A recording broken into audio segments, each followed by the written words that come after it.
Alexa pour Rebelle News. Aujourd'hui, nous allons démystifier et exposer les mensonges des grands médias et nous allons vous présenter un tout nouveau site web, mediafactcheck.ca. La première vérification de faits aujourd'hui porte sur la CBC et la désinformation évidente qu'ils ont répandue sur le convoi de la liberté à Ottawa et d'un homme en difficulté qui a prétendument été exploité par celui-ci, selon eux. Aujourd'hui, vous allez apprendre la vraie histoire. Start giving people my business card with my phone number on it, and I start delivering fuel and picking up laundry and delivery for restaurant and everything for the trucker. And I got arrested for bringing people fuel. The van was impounded for 30 days. I asked my bank on February 14th how much money that I spent from January 27th to the 14th, and the total was a little bit over 13,000. Bonjour à tous. Si vous me regardez, c'est que vous voulez connaître la vérité. Une fois de plus, nous allons vous montrer que les grands médias sont ceux qui répandent la désinformation dans la population. On ne peut pas leur faire confiance, surtout avec le convoi de la liberté qui a récemment exposé leur manque de professionnalisme. Malheureusement, ces médias financés par l'État produisent des histoires pour maintenir une certaine ligne directrice, mais omettent souvent une chose, faire du vrai journalisme. Vous pouvez suivre nos enquêtes de rectification journalistique sur le nouveau site mediafactcheck.ca. Ce lien sera concentré à la dénonciation de la désinformation qui est propagée par les grands médias afin de vous donner accès à tous les faits, pas seulement ceux que les grands médias veulent que vous voyez. Aujourd'hui, je commence le premier d'une série de reportages qui se concentrera sur l'histoire de Martin-Joseph Engelhardt, qui a été couverte par la CBC. La Canadian Broadcasting Corporation est une société appartenant au gouvernement fédéral et financée par les contribuables. Ils ont construit un empire qui, malheureusement, ne va pas au fond des choses avant de les raconter. Ou peut-être qu'ils le font, mais ils ne vous disent que les faits qui correspondent à ce qu'ils veulent que vous sachiez. Il y a eu une sérieuse défaillance dans la recherche ou le jugement de la CBC récemment. Et je pense que c'est arrivé pour s'assurer que leur histoire suive la ligne de pensée du gouvernement. Et c'est logique. La CBC dépend du gouvernement pour sa survie. Recevant près de 1,5 milliard de dollars par année, la CBC sait bien à qui elle doit être loyale. Malheureusement, la CBC a utilisé un homme qui semble très instable et vulnérable pour l'utiliser dans un seul but, de montrer une histoire pour détruire la réputation du convoi de la liberté, même si celui-ci a été démantelé il y a de cela plus d'un mois. Martin Engelhardt, aussi connu en tant que Martin Joseph, Martin Mitchell et Martin Jam sur les réseaux sociaux, est connu de nombreuses personnes à travers le Canada. Ils ont essayé de l'aider pendant de nombreuses années. Le reportage de CBC tournait autour des malheurs de Martin Engelhardt suite à sa participation au convoi. Il affirme avoir perdu ses économies de 13 000 $ et sa maison pendant le convoi de la liberté qui a duré plus de 3 semaines à Ottawa. Cette énorme manifestation contre les mandats de vaccination et les restrictions liées à la COVID-19 a été démantelée au cours du 19 et du 18 février dernier, après que Trudeau ait invoqué la loi sur les mesures d'urgence pour démanteler le convoi comme s'il s'agissait de terroristes.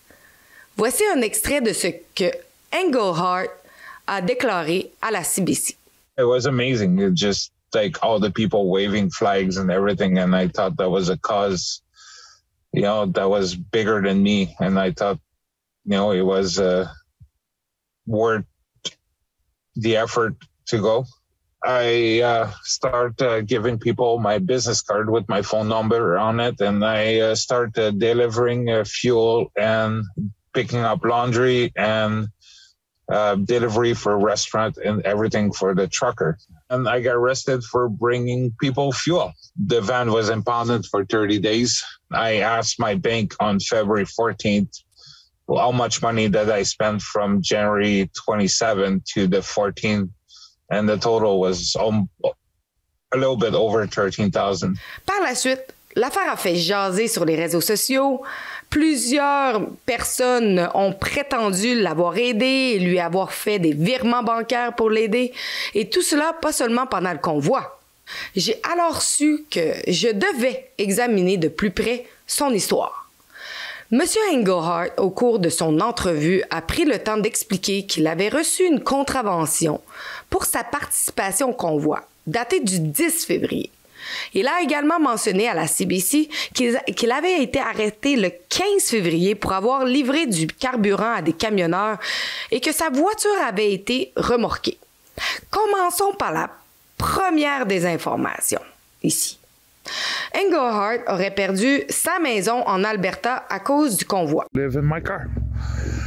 Because the police actually called my landlord when I got arrested and asked if I could search my property because they thought like I had weapon, I was an organizer. Sur sa contravention, il était facile de lire une adresse à Sherbrooke, au Québec. Dans un message écrit par Chuck Thompson, le chef des affaires publiques de la CBC, à un producteur de Fox News nommé Greg Ray, et confirme qu'il savait que l'adresse était au Québec. Voici ce qu'il a répondu. Nous savions que l'adresse sur le billet était au Québec. Monsieur Engelhardt est originaire du Québec, mais n'a jamais changé son permis de conduire après avoir déménagé en Alberta. Et n'a pas non plus changé son numéro de téléphone qui reste également enregistré au Québec. C'est assez courant au Canada et cela ne nous a pas surpris. Attendez là. Je me suis rendue sur place à l'adresse indiquée sur la contravention. Ce que la CBC, avec toutes ses ressources provenant des contribuables, n'a jamais pris la peine de faire, et j'ai fini par entrer en contact avec le couple qui possède la propriété. Ils m'ont expliqué que M. Engelhardt était arrivé le 2 janvier pour louer le sous-sol qui était à louer à ce moment-là. Cela signifie que M. Engelhardt ne vivait pas en Alberta et n'avait pas de maison à perdre là-bas. Un mensonge de plus démystifié. Le propriétaire du logement a confirmé qu'Engelhardt était arrivé dans une Dodge Caravan qui, selon M. Engelhardt, avait un moteur en fin de vie. À l'intérieur de ce véhicule se trouvait un matelas et toutes ses affaires. La propriétaire m'a dit que M. Engelhardt semblait vivre déjà dans sa voiture en janvier dernier. La propriétaire se souvient qu'il a changé sa voiture pour une Mazda 3 à la fin du mois de janvier, sans savoir vraiment la date exacte. Selon M. Engelhardt, sa voiture a été remorquée lorsqu'il a été arrêté, ce qui a eu lieu le 15 février. Nous pouvons déjà voir l'incohérence ici. Est-ce que le véhicule Dodge a tout simplement cessé de fonctionner? Depuis le début du mois de janvier, Martin Engelhardt admettait que le moteur était déjà en train de mourir. Continuons. Le propriétaire a fait signer à Engelhardt le bail de l'appartement le 2 janvier au prix de 510 $ par mois. Au début, il s'est identifié en tant que Martin Joseph, qui est aussi le nom avec lequel il a signé le bail à Sherbrooke. C'est lorsqu'Engelhardt a commencé à recevoir du courrier que les propriétaires ont remarqué que son nom était en fait Martin Engelhardt et non Martin Joseph. Pendant le mois et demi où il a loué l'appartement, les propriétaires affirment qu'il était presque toujours là. Il n'aurait quitté que 2 fois pour aller travailler à Toronto, pendant 2 ou 3 jours. Il leur disait qu'il gagnait une somme d'argent considérable là-bas. Lorsqu'il est revenu de son supposé voyage à Toronto, il leur a mentionné, en leur montrant ses relevés bancaires, qu'il avait gagné 3 mois de salaire en l'espace de quelques jours seulement. Les propriétaires se doutaient bien qu'il n'allait pas à Toronto car il avait inscrit sur sa Dodge Caravan « Freedom » avec des autocollants. Ils m'ont aussi dit qu'Engerhardt avait sous-loué son appartement à la mi-février à d'autres locataires et qu'il était ensuite parti, selon le couple, pour se rendre en Alberta le lundi 14 février 2022. L'article de la CBC indique: du 28 janvier au 14 février, les relevés bancaires fournis à la CBC montrent qu'Engerhardt a transféré des milliers de dollars et en a dépensé des milliers d'autres dans une station d'essence proche de Coventry Road, où il était posté pendant la majorité de la manifestation. Engerhardt vit actuellement dans son VUS, ayant déclaré que son propriétaire l'avait mis dehors en raison de son point de vue concernant la manifestation. OK, attendez. Nous savons par les propriétaires qu'Engerhardt n'était pas à Ottawa pour la majorité de la manifestation. Il était dans son loyer à Sherbrooke. Un autre mensonge démystifié. Nous pouvons voir sur ses relevés bancaires que M. Engerhardt a dépensé de l'argent à la station-service Herb, qui se trouve à environ 2 heures de route d'Ottawa et du quartier général de Coventry Road. Cette station-service est plus proche de Montréal que d'Ottawa. Alors pourquoi la CBC n'a pas pris la peine de le remarquer? C'était sur les relevés bancaires qu'Engerhardt leur avait fournis. Peut-être qu'ils l'ont remarqué, mais c'était un fait gênant, alors ils l'ont laissé de côté. J'ai parlé avec ses propriétaires et ils m'ont dit que personne ne lui avait demandé de partir à cause de ses opinions sur le convoi. Ils ne savaient même pas qu'il allait de temps en temps là-bas. Un autre mensonge démystifié. Comment la CBC a-t-elle pu omettre de contacter l'adresse de son domicile qui figurait sur sa contravention? Il ne s'attendait probablement pas à ce que d'autres journalistes fassent cette enquête après la leur. Restez à l'écoute, car d'autres informations importantes vont arriver sur cette histoire. Il y a tellement de choses que la CBC a manquées, soit volontairement, soit parce qu'elle ne sait pas faire du journalisme de base.